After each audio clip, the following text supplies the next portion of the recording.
The expensive leather chair felt too soft. I gripped the armrests, trying to keep my hands from shaking. I had walked into this room hoping for justice. I was the one who had been yelled at and sabotaged for months by Julian. I had carefully prepared my formal complaint against him. But now, sitting across the table, Linda, the head of HR, didn't look like the office mom she pretended to be. Her face was hard like a statue.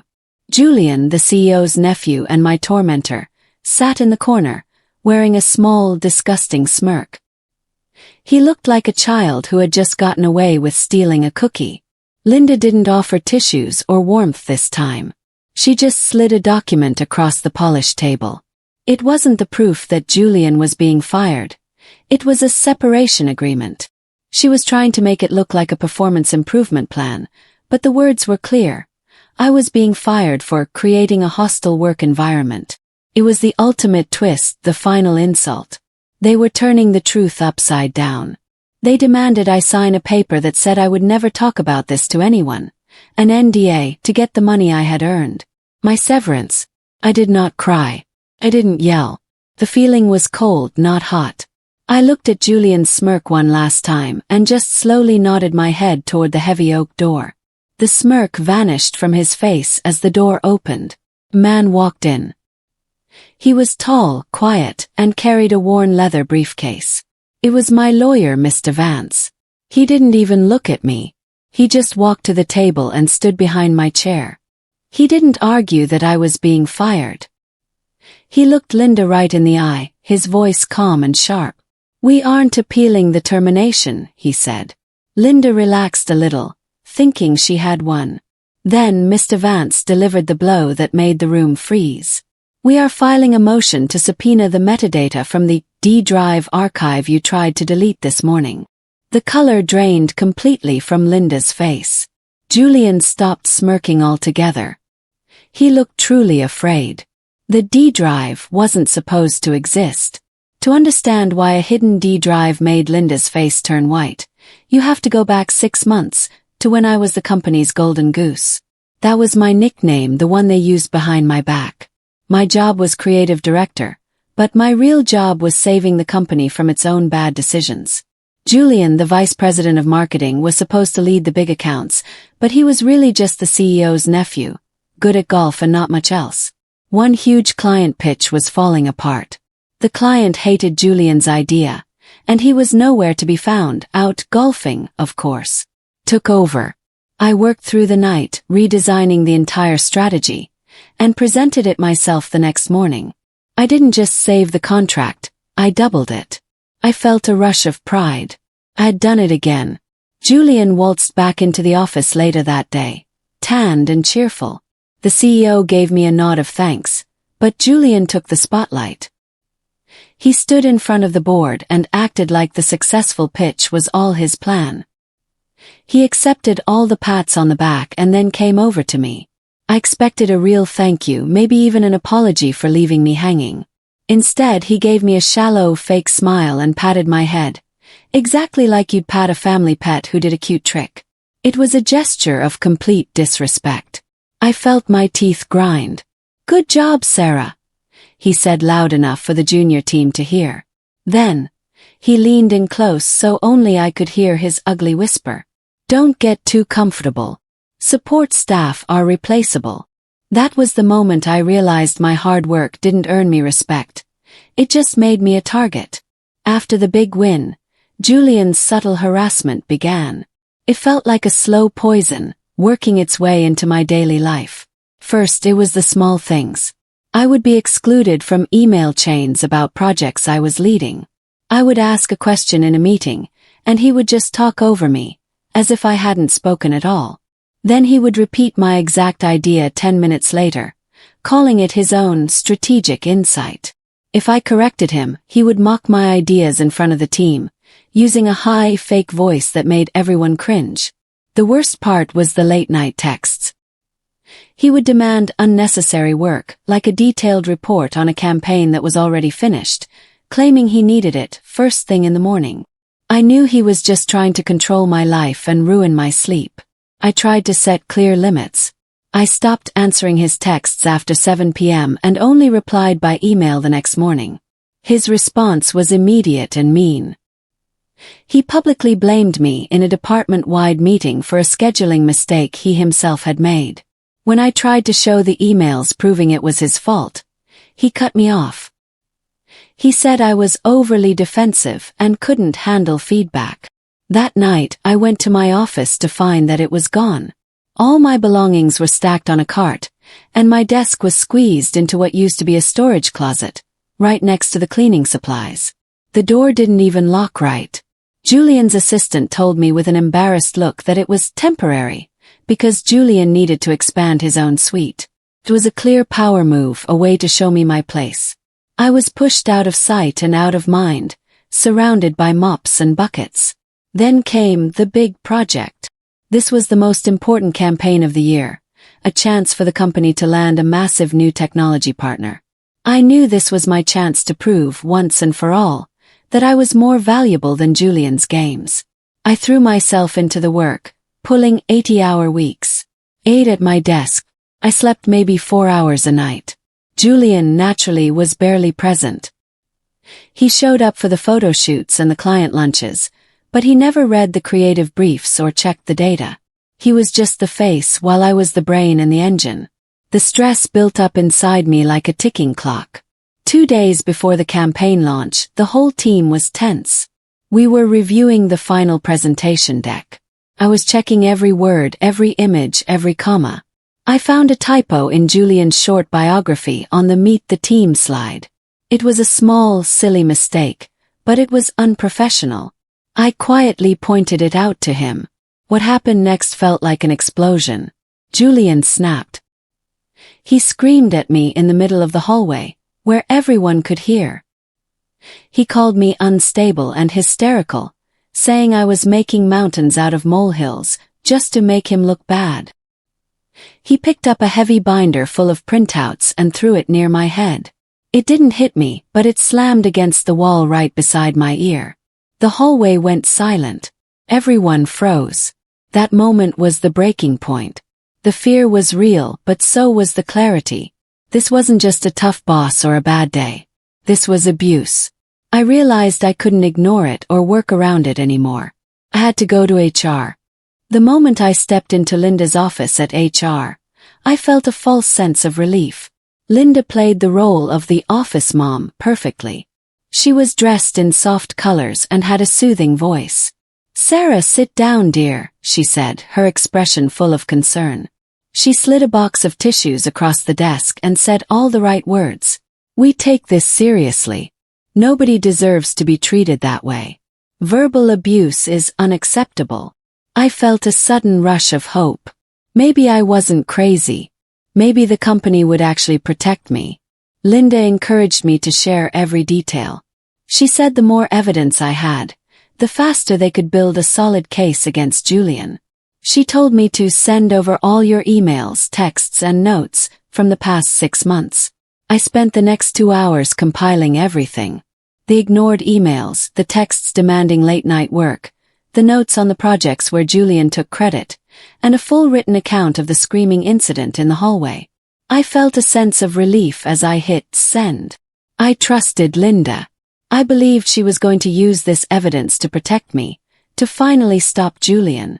I was so focused on the evidence I was giving her that I forgot to look at the power dynamics. As soon as I gathered my coat and left her office, the mask dropped from Linda's face. She didn't call the CEO or the company lawyers to file a harassment complaint.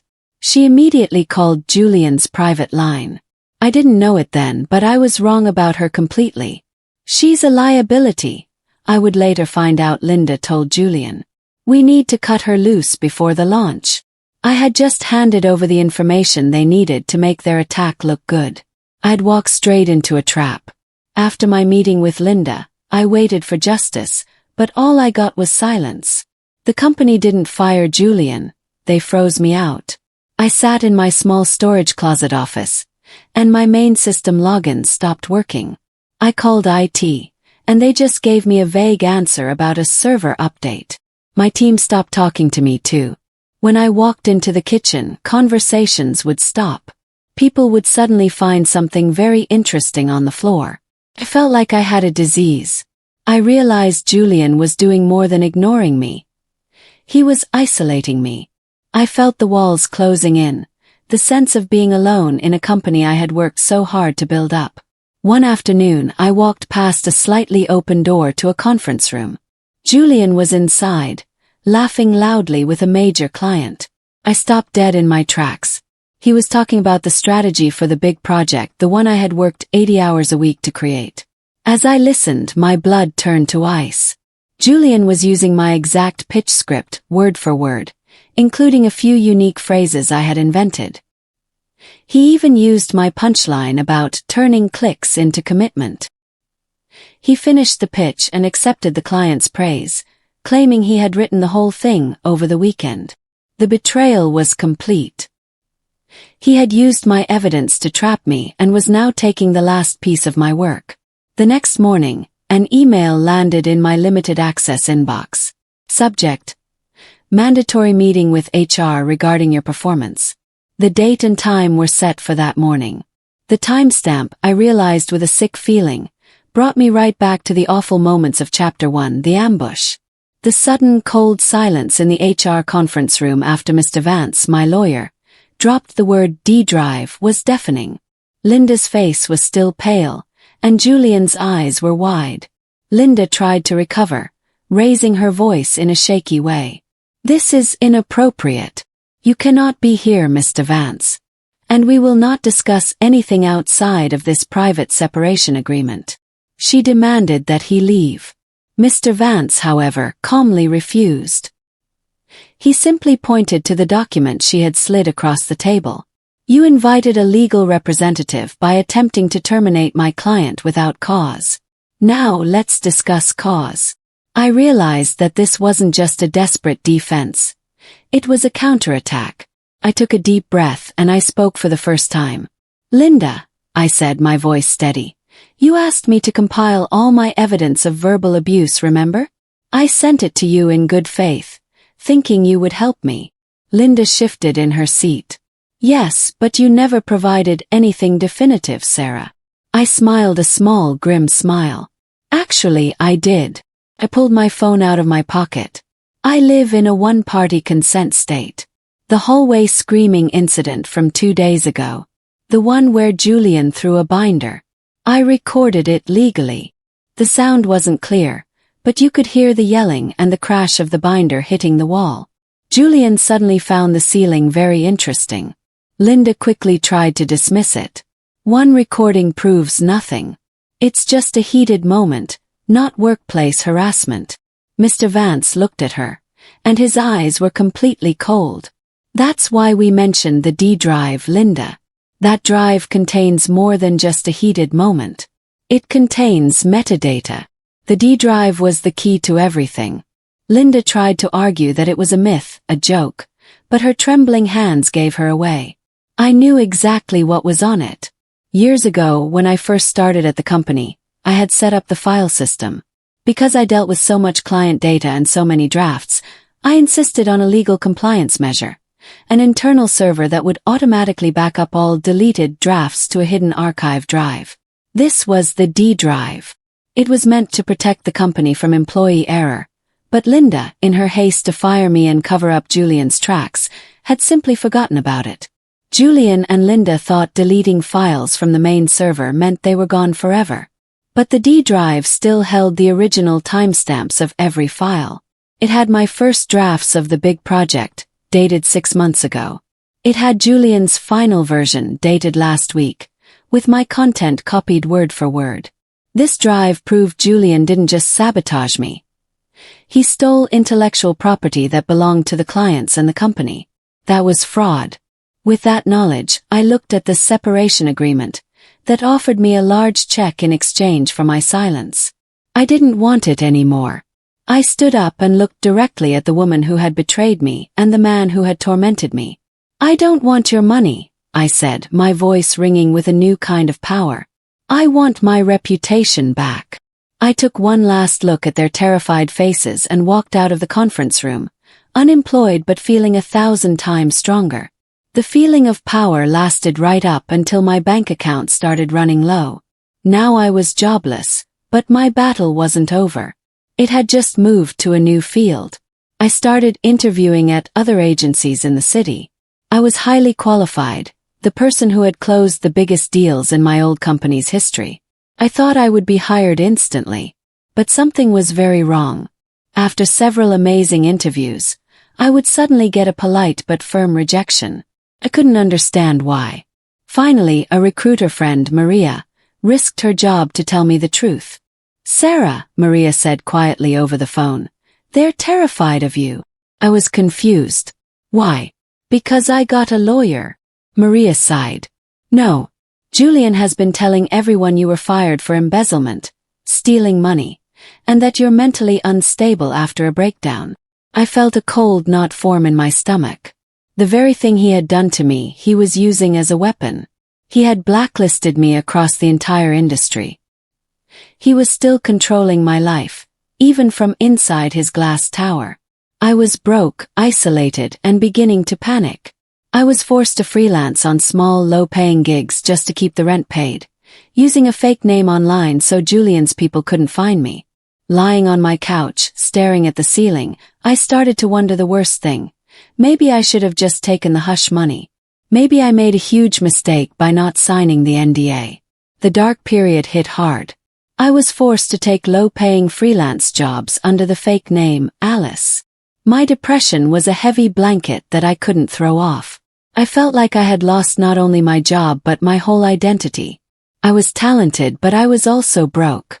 I kept working, but every email and every draft felt like a burden. I was at rock bottom. Then, a tiny ray of light broke through the darkness. A former junior employee named Toby, who was still at Julian's company, reached out to me using a private, encrypted chat app. "Sarah," the message read, "I just wanted to check on you. Toby. We all miss you." Toby had always been a quiet but talented designer, someone Julian barely noticed. I was hesitant to reply at first, afraid it was a trap, but I was so lonely I took the risk. We started chatting. Toby revealed the truth about the company. "It's falling apart without you," he wrote. Julian was completely lost without my ideas. He was missing deadlines and giving the clients bad, old ideas. The big project was a disaster. The clients were asking questions and getting angry. Toby revealed the worst part. Julian was panicking because he couldn't deliver the promised campaign results. He was trying to pretend he was me, but he was failing badly. I read that last message and felt the familiar cold fire of determination replace the sadness. Julian thought he had won. He was wrong. I closed my laptop and stepped away from the low-paying freelance gigs. I stopped looking for a new job. Why should I beg Julian's friends for a chance? I realized the mistake wasn't fighting back. The mistake was fighting back on their battlefield. It was time to build my own. My energy returned, sharp and clear. I decided to start a boutique consultancy, a small, high-quality agency, right from my apartment. I needed a name that meant something. I called it Truth Creative. I spent the next 2 weeks building a website and legal documents with my lawyer, Mr. Vance. My strategy was simple. I wouldn't steal clients. Stealing was Julian's game. My move would be professional and visible. I updated my LinkedIn profile for the first time in months. I didn't mention my firing. Instead, I created a stunning portfolio of hypothetical case studies. These weren't real campaigns, but they were detailed, brilliant solutions to common industry problems. What Julian didn't know was that my hypothetical solutions were directly aimed at correcting the very mistakes he was currently making on the big project. I published the portfolio and waited. Later that day I checked my profile views. My heart skipped a beat. One of Julian's biggest, most important clients, the one Julian was failing most spectacularly with, had viewed my profile. The client, a large technology company that Julian was failing, reached out to me the next morning. They didn't mention Julian or the drama. They just wanted quality work, and they saw my new portfolio. They wanted me to submit a pitch for a small project. This was it, the first domino. I poured all my energy into it, delivering the most professional pitch of my life. I was about to land my first big win. But Julian was watching. He had automated alerts set up to track any interaction between his clients and former employees. He found out, and he immediately came after me. I received an aggressive cease and desist letter from the company's legal team. They claimed I was violating a non-compete agreement and that I was trying to steal their clients using proprietary information. Julian was trying to scare me off with legal threats. The move was pure desperation. The beautiful part was this. I had never signed a non-compete. The clause was in the separation agreement that I had refused to sign when I walked out of HR. Julian had tried to use a contract I hadn't agreed to. But the threat still worked. The client got nervous. They didn't want to hire a consultant who was already tangled in a lawsuit. They pulled out of the pitch. I lost my first big win. Julian probably celebrated, thinking his threat was enough to stop me forever. He thought he had won that round. Julian thought he won, but he had just given me the opportunity one needed. He opened a door he shouldn't have. I immediately called Mr. Vance. They sent a cease and desist claiming I violated a non-compete I never signed, I explained, trying to keep the frustration out of my voice. Mr. Vance was calm as always. Perfect. They made a legal move. Now we make a legal countermove. Mr. Vance didn't just ignore the cease and desist. He sent a formal response back to the company's legal department. The response was very short, only a few paragraphs long. But attached to it was a copy of the recording of Julian screaming at me in the hallway, from Chapter 7. The message was clear and chilling. If you want to continue this legal action, we welcome it. If you sue us, this recording becomes public evidence in court to prove a pattern of harassment and a hostile work environment. Proceed. This wasn't just a legal question. It was a threat to their image. The company lawyers, not Linda or Julian, immediately stepped in. They didn't want a public lawsuit with audio evidence of their vice president screaming at an employee. The very next day, the cease and desist was dropped. Julian was told by his own company's legal team to back off. He had used his power to scare me, and I had used the truth to shut him down. The silence from Julian was temporary, but the damage he created was permanent. I wasn't going to let that damage stay just with me. I didn't have to start the rumors myself. The company was already beginning to collapse without me. My mole, Toby, was still inside the agency, and he was watching everything. Toby saw the stress, the impossible deadlines Julian was setting, and the sheer number of good people leaving the department. Julian's management style was causing a mass exodus. Toby took action. He anonymously leaked the turnover rate, the number of people who quit, of my old creative department onto a major industry forum. He didn't say why they quit, just the raw numbers. It went semi-viral on LinkedIn and other professional sites. People started asking the obvious question. Why are all the talented creatives leaving Agency X? Julian, being the narcissist he was, couldn't let it go. He saw the discussion online and decided to respond publicly on Twitter. Instead of defending the company, he went on an angry rant, calling his remaining team members lazy millennials who didn't understand hard work. It was an absolute PR disaster. The press had a field day. He had intended to smear his team, but he only proved to the world how truly unstable he was. The irony was sweet. He called me unstable, and then he proved he was the real problem. The public relations disaster created by Julian was the final push the clients needed. The big client who had pulled out of my pitch in Chapter 12 called me back. They didn't apologize, but they were direct. Julian's lost control, their head of strategy told me. We're tired of the drama. We're firing his agency and we want to hire you. This wasn't revenge. This was business. They wanted quality, and I was the only one delivering it. I accepted the contract for Truth Creative. My small consultancy was officially in business with a major client. The satisfaction got even better. Julian wasn't just losing clients. He was losing people. I reached out to two of my former colleagues, a copywriter and a project manager, who had quit the agency because of Julian's abuse. They were talented, good people who had been pushed out. I hired them both instantly. We were a team again, only this time we were working for us. Julian saw the news about the client and the departure of the staff. He realized his revenue was bleeding out, and his department was an empty shell. He was furious and terrified. He immediately demanded that Linda fix it. He didn't understand that some things like the truth and a good reputation couldn't be fixed by HR. Julian and Linda were desperate. They saw me getting stronger and their empire crumbling, and they panicked. They couldn't stand the thought of me succeeding. They decided to play the dirtiest game yet. They fabricated a lawsuit. They sued me for theft of trade secrets, claiming the hypothetical case studies I put in my portfolio in Chapter 11 belonged to the company. It was a massive lie. They knew my work was original, but that wasn't the point. The point was to bankrupt me. Litigation is incredibly expensive.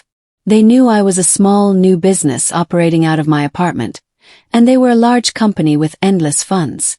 They wanted to drain my bank account with legal fees until I was forced to close my business. The stakes were terrifyingly high.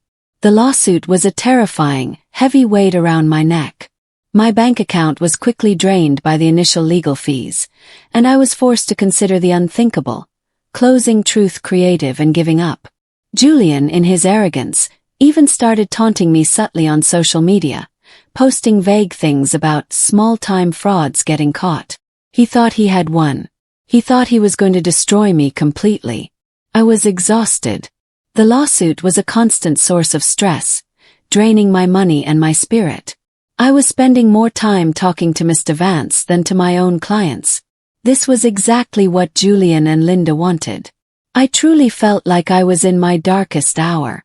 I sat down with Mr. Vance at his office, ready to admit defeat and ask him how to surrender.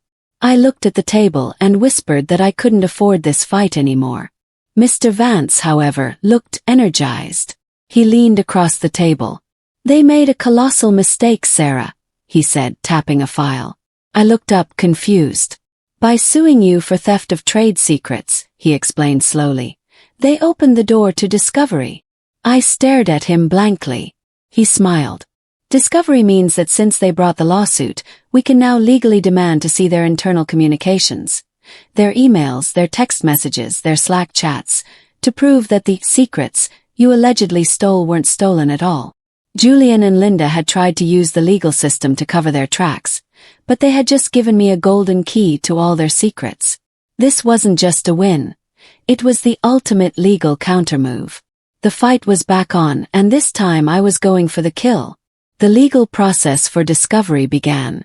Julian and Linda, realizing their horrible mistake, tried everything to block the request for their emails and Slack messages. They claimed privacy. They claimed the messages were irrelevant, and they hired an army of expensive lawyers to fight us. But the judge saw through their desperate attempts. The judge overruled their objections. The lawsuit Julian and Linda had filed to silence me had now become the reason their own secrets would be revealed. Mr. Vance and his team got access to their internal communications. It was a massive download of data, years of private messages between Linda and Julian. We poured through the files, searching for the keywords and phrases. We knew what we were looking for. Proof of conspiracy, proof that they planned my firing, and proof that Julian was incompetent. Took days, but we found it. We uncovered a long, detailed Slack thread between Julian and Linda. The title of the thread, which sent a shiver down my spine, was simple and ugly. The Sarah problem. The messages were worse than I had ever imagined. The messages in the Slack thread, the Sarah problem, revealed a conspiracy far more calculated and nasty than I had ever known. Julian admitted to Linda that he had no idea how to run the accounts after I left. He wrote that he needed to get rid of Sarah before the launch so she wouldn't expose him as the incompetent fraud he was. Linda, the office mom, responded with cold instructions on how to set up the fake performance improvement plan and the blacklisting scheme. It was a clear, undeniable record of abuse of power and fraud. But the final message was the most shocking. Julian and Linda had gotten sloppy and completely arrogant. In a separate thread about a company board meeting, they had been mocking the CEO, Julian's own uncle. They called him a senile old wallet, and joked about how easy it was to manipulate him. The insult was huge. Not only did I have the ammo to prove the theft and the harassment, but I also had the evidence that Julian was betraying the man who had given him the job. I had everything I needed to destroy their careers and their reputation forever. But Mr. Vance stopped me from releasing the messages immediately. "Wait," he said with a grim smile. "Let's trap them one last time. We'll use this in the deposition." The deposition was the final battlefield. Julian was forced to sit in a room with a court reporter and answer questions under oath. He was arrogant, still wearing that smug attitude, believing his uncle, the CEO, would protect him no matter what. He lied effortlessly.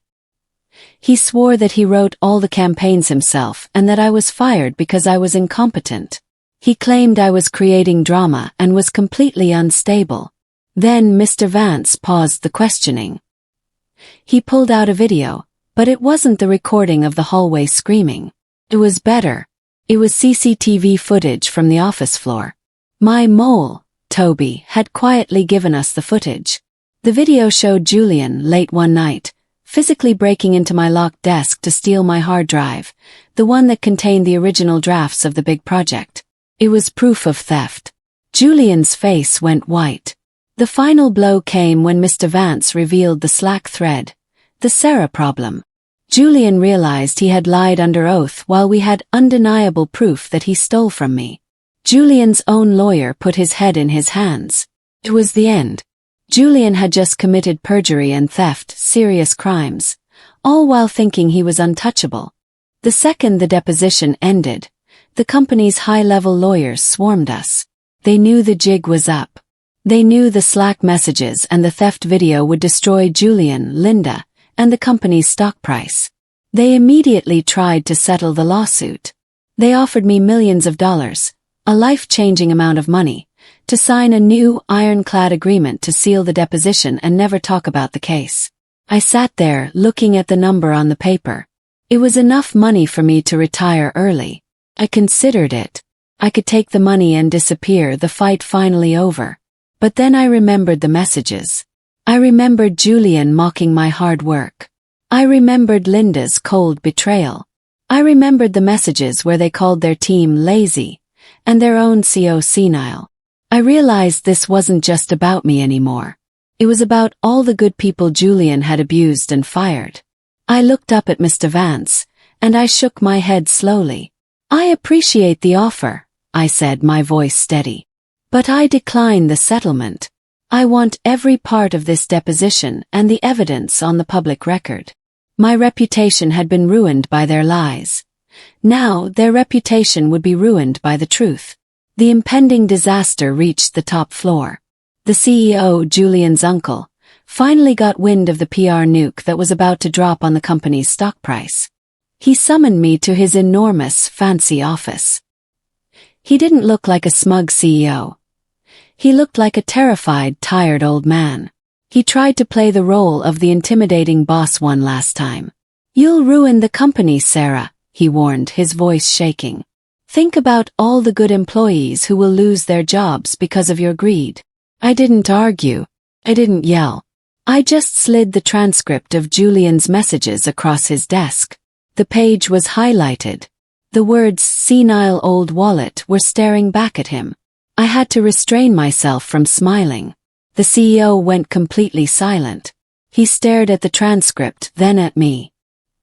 He finally realized that he hadn't just protected his family. He had been played by his own nephew. He saw that Julian and Linda were a liability, not just to the clients but to him. He realized I wasn't the enemy. I was the person who was telling him the truth, a truth his own family had tried to hide. He sat there, a broken man, realizing he had almost ruined his company for a spoiled nephew who didn't even respect him. The case never went to trial. The CEO acted fast to save the company's stock price and his own reputation. He fired Linda and Julian publicly within 24 hours of reading the transcript. The official company memo cited gross ethical violations and abuse of authority. The lawsuit against me was dropped with prejudice, meaning they could never sue me for the same thing again. The satisfaction was immense. The company issued a formal public apology to me, admitting that I had been wrongfully terminated. Julian and Linda were gone. But Julian, being Julian, couldn't take the defeat quietly. He tried to spin the whole story on his personal social media, claiming he had resigned to pursue other passions, and that the corporate environment wasn't right for his creative vision. Everyone who had watched the drama unfold knew he was lying. He was out of excuses, out of power, and out of a job. My real victory didn't come from the court documents. It came from the internet. Finally made my move. I posted a simple professional video to my professional networks. I didn't name Julian or Linda. I simply detailed my journey. The harassment, the lies, the firing, and how my own documentation led to the evidence in the discovery phase. I explained how the legal system ultimately proved my innocence. The court documents, with Julian's and Linda's names, were now public record. The internet took over. The video went viral immediately. Internet sleuths quickly matched the names in the public court documents to Julian and Linda. The stories of their abuse and incompetence spread like wildfire. Julian was roasted globally. People posted the CCTV footage of him stealing my hard drive, and the industry was horrified. His reputation was utterly incinerated. I watched one day as a video showed Julian in a job interview at a small, low-level agency. The manager paused and said, "I just need to Google you quickly." The screen showed the search results. Julian last name, fraud, theft, perjury. He was unhireable. 1 year later, my agency, Truth Creative, was thriving. We had moved out of my small apartment and into our own beautiful sunlit office space. We were successful, but more importantly, our company culture was healthy, kind, and creative. Everything Julian's old department was not. My team was happy. I walked into a coffee shop one sunny morning, feeling grateful for everything. I was waiting for my coffee when I saw a familiar figure working behind the counter, wearing a green apron. It was Linda, the former HR director. She saw me, and her eyes went wide. She looked away instantly, her face flushed with shame. I didn't say a word. I ordered my coffee, tipped generously, and walked out into the sunshine. I didn't feel angry or spiteful. I felt peace. They had tried to destroy me and my career, but I had built something better from the wreckage. I looked up at the bright blue sky, took a deep breath, and said the final words to myself. They tried to bury me, but they didn't know I was a seed. The underdog didn't just survive. She grew into a beautiful, strong tree.